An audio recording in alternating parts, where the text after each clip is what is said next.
আপনি হয়তো একথা শুনে থাকবেন বা প্রত্যক্ষ করে থাকবেন যে পুরীর জগন্নাথ মন্দিরের দরজা পেরিয়ে ভেতরে ঢুকলে সমুদ্রের গর্জন আর শুনতে পাওয়া যায় না।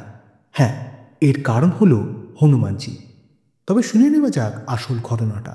একবার নারদ পুরীতে জগন্নাথ দেবের দর্শনে এলে তিনি দেখেন স্বয়ং হনুমানজি সেখানে দ্বার প্রহরারত অবস্থায় রয়েছেন।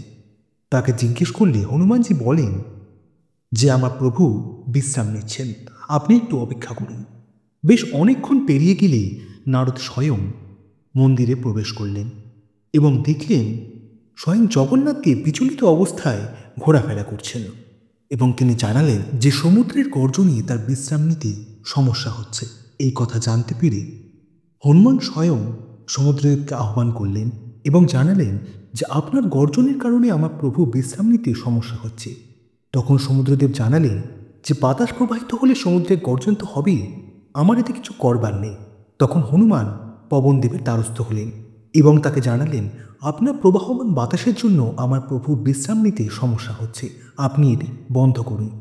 প্রত্যুত্তরে পবনদেব বললেন এটা তো সম্ভব নয়, তবে একটা আমি কাজ করতে পারি। আমি বাতাসের প্রবাহ মন্দিরের বিপরীত দিকে করে দিতে পারি, যাতে আপনার প্রভুর কোনো অসুবিধা না হয়। হ্যাঁ, ঠিক সেই কারণের জন্যই আজও পুরীর জগন্নাথ মন্দিরের বাতাস উল্টো দিকে প্রবাহিত হয় এবং মন্দির চত্বরে প্রবেশ করলে বাইরে সমুদ্রের গর্জন শুনতে পাওয়া যায় না।